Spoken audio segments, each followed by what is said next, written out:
What is going on, everybody? Welcome back to the channel. It's your boy, the Nature Boy, back with another video for you guys here today. And first of all, I just want to say thank you all so much for 1,000 subscribers. It is greatly appreciated. I appreciate all you guys, the support you have been showing me all throughout this journey so far. And I just wanted to let you guys know that I do have something planned out for the 1K special. But if you guys do have any ideas, nothing is written in stone yet, so comment down your ideas, and if you guys all have a similar idea, maybe we can do something like that instead. So go ahead and comment down below your ideas. But with that being said, today we got a good video, and today we're going to be discussing vice captains in the story of One Piece and the crucial role that they play in the story. So let's get right into it. So the first thing I want to talk about is the difference in portrayal between the first Yonko commanders and the vice captains. So examples of first Yonko commanders could be Marco, Katakuri, King perhaps, and vice captains would be Zoro, Rayleigh, Ben Beckman, and such. So there is a difference here. They're not all, I wouldn't personally jot them down all in one category. As we see with first Yonko commanders, they typically are held as the strongest member of the crew besides the captain. However, they were a lot younger than the captain. There's clearly a big gap between them and the captain, like we see with Marco and Whitebeard, King and Kaido, Katakuri and Big Mom. They don't necessarily compare, nor have they ever compared to their captain, and they're more so comparable in strength to the second commanders and the third commanders rather than their captain. So picture like the third commander would be here, the second commander would be here, the first commander would be here, and the captain would be all the way up here, where he could arguably fight all three commanders at once. And that's not the case with vice captains at all. That is definitely not the case. With vice captains, they have always been portrayed to be somewhat comparable to their captain, where they can fight their captain on equal terms for a very long time. And we've seen this constantly throughout the series with Zoro and Luffy. I will admit, right now in the story where we are is probably the biggest gap we have ever seen between Zoro and Luffy after Gear 5 and defeating Kaido.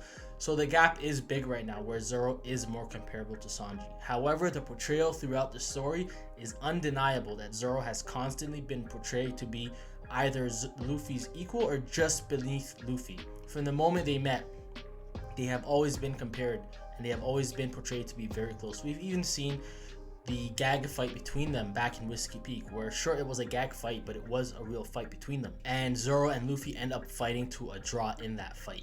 And we even see with Rayleigh and Roger how Roger sees Rayleigh as his partner and addresses him as partner and has a high level of respect for him. The same with Luffy, where Luffy sees Zoro as a partner and has a high level of respect for him as well. And we can assume this is the case with Ben Beckman and Shanks as well.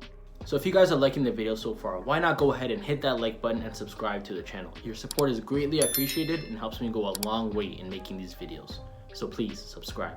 Another thing that isn't necessarily strength related, but is definitely related to the portrayal and the relationship between the captain and the vice captain, is a trend that we see is vice captains tend to be older than their captains. So Beckman is older than Shanks, Zoro is a couple years older than Luffy of course, and Rayleigh is 1 year older than Roger.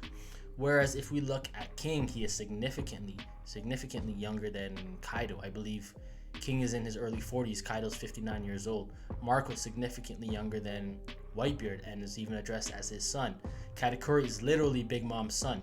So there's usually a child-father or subordinate boss relationship between the first commanders and the captains, and there's usually a partnership with a captain and someone a little bit older than them, perhaps maybe a little bit wiser, that can advise them, kind of like for those of you that have watched The Godfather, kind of like a consigliere, where it's someone that can give them advice and wisdom when they lack it themselves. Kind of like Tom Hagen's relationship with Michael Corleone in The Godfather, where they're going to be a little bit older than them and wise enough to advise them when they see a mistake that the captain is making themselves. And the captain respects them in a way that's different than the rest of the subordinates. And another big difference that I see personally, you might disagree with this, you might agree with this, but this is my own personal perspective, is each vice captain has a unique and distinctive reputation of their own aside from their captain or their crew,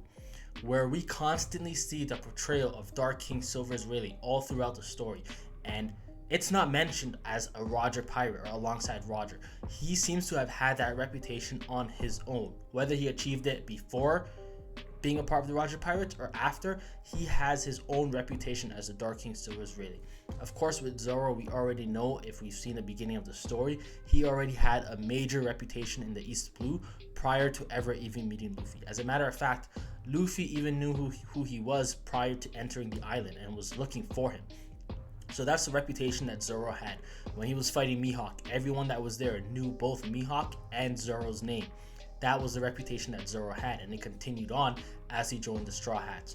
I think we don't know as much from Shanks and Beckman, but I think it's safe to assume that Beckman has somewhat of the same level of portrayal. Now, don't get me wrong, guys like Marco, guys like King, guys like Katakuri, they all have fantastic reputations, and we've seen this throughout the story. Even in Wano now, Marco is getting hyped up as Marco the Phoenix and an amazing and strong, capable fighter. However, I just feel personally like Marco at the end of the day is always going to be tied as a Whitebeard pirate and a Whitebeard commander. Same with Katakuri and same with King. Whereas I think Silver Israeli is a perfect example of someone that transcends beyond just his crew, and he alone has a strong reputation for himself, where the number one thing about vice captains is almost all of them seem to be able to be captains themselves, not just in strength but in character as well.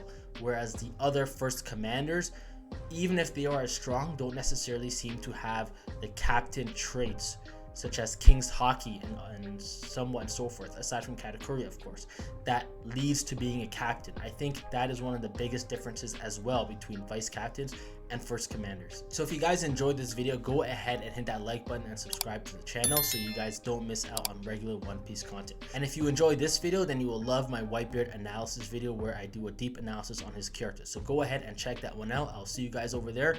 Thanks for watching. Nature Boy out.